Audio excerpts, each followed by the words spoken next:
Okay, part two. We're gonna do a little bit of upper back mobilization along with the arms and shoulder blade. Ideally you have something like a half dome or a foam roller or even just a pillow rolled into a little wad. We're gonna stick it underneath our shoulder blades. What else you can have handy if you want to add a little bit of extra load are a couple of hand weights. If you don't have hand weights, I'm using my trusty cans of pumpkin. So something light, doesn't need to be more than a pound. I don't even know what this is, 15 ounces each. So I'm gonna use both of these in my hands. You can use anything. Something nearby to put underneath your head in case you need it for part of this exercise, okay? So we're gonna start with this underneath the lower part of our shoulder blades. So it's not down in the lower back, but it's also not way up at the top of the shoulders yet. It's down at the bottom tips of the shoulder blades. You could even kind of probably feel them on the half dome. So first, we've done this one before. We're gonna hold the head, lengthen the back of the neck, and just kind of speed through a little bit of movement for the part of the spine that is on the half dome. Side to side, you can turn a little bit and lay that head back. The easiest way to cheat is to really let your head rock back and just go back that way, and then you're really not moving very much thoracic spine. People also sometimes tend to move too much in the low back and just move this middle part of their spine around like a chunk of ice. So we're really trying to think about the part that's moving is mostly the part that's on the half dome, and if we can really get length in the back of the neck, that is a helpful way to get those part of our spines moving. So now I'm going to just squiggle down toward my feet. So now the half dome you can see is a little bit higher up. And I'm going to do the same thing. Just move around a little bit.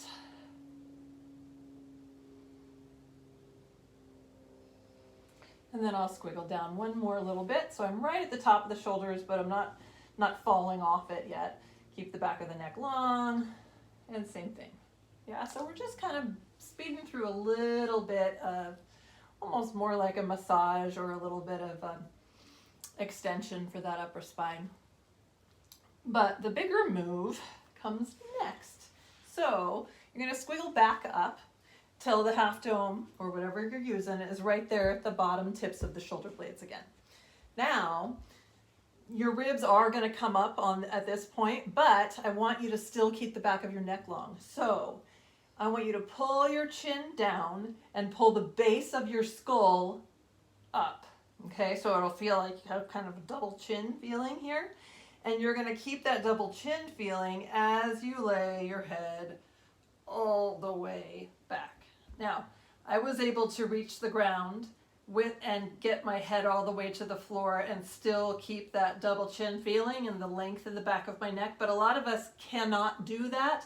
So if you find that you go to lay back and you get to about here and you're like, and I can't get my head to the floor without going like this, that's where that means you do need something under your head. So you're going to grab anything, hopefully something more comfortable than a wooden block, but pillow. Oh, my pillow's too far. So I'm going to stick my block under there. Okay, and now I can be in a little bit of thoracic extension, but not be in cervical extension. I don't want to pair those together. I actually want extension here and flexion here. Okay, so whatever height of thing you need to make sure you still have that length there. And now we're going to move our arms around. So you're going to have your palms face the floor in whatever direction we're going towards. So as we go toward the floor by our hips, we're bringing our palms to the ground and our thumbs face our bodies. As that happens, you will have more of a tendency to let your chin rock back. Go ahead and do that, okay? Let it go back. Then we're going to move our arms. We're going to reach them up for the sky.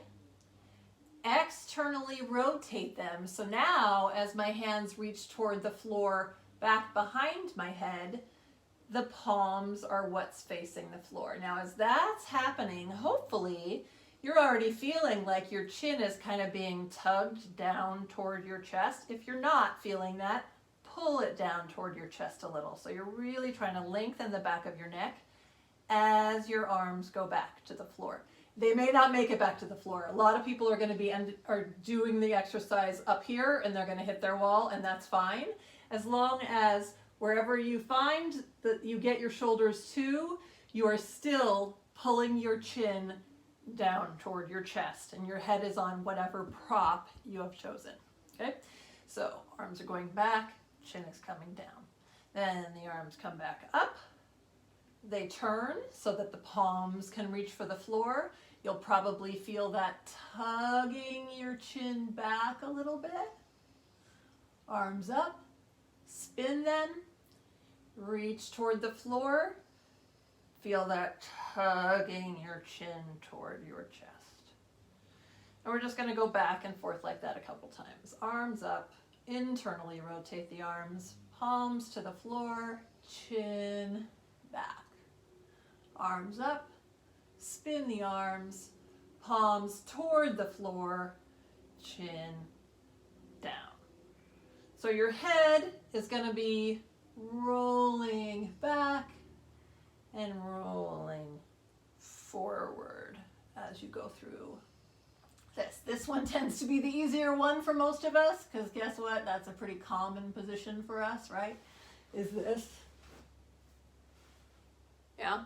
So we're trying to do the opposite, and so the opposite motion is going to feel probably more challenging. Palms back, chin down, extend. Okay? So if that's feeling okay, you're going to grab your weights. And you're going to do it with your weights. So now you're aiming your weights at the floor, chin back, arms up, spin them toward the floor, chin down. Nice and slow.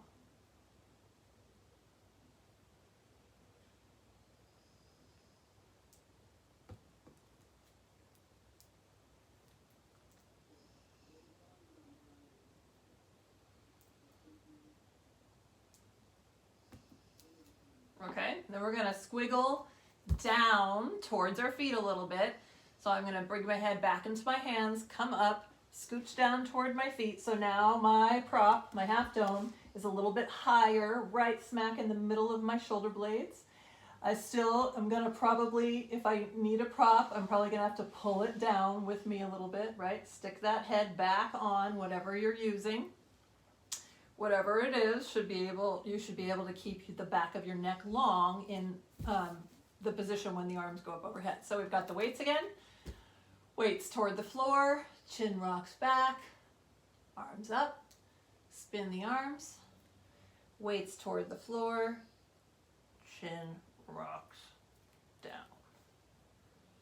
Up, spin, weights down, chin up.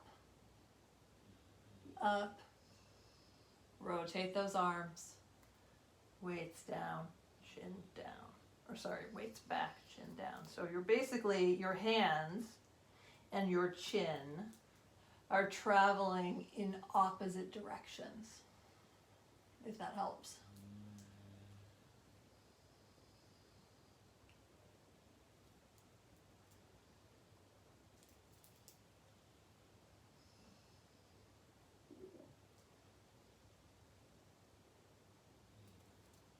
Okay, and then we're going to choose one more position, so you'll scoot down just a little bit more.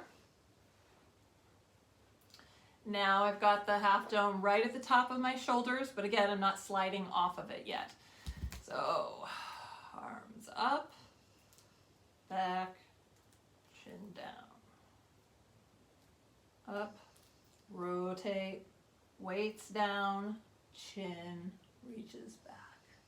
And now I'm low enough on my prop under my head that as my arms come down by my sides, my low back is actually pressing down toward the floor, and that might look familiar to you from some other videos where we've done the full cog. We're just kind of concentrating this one on the upper thoracic spine.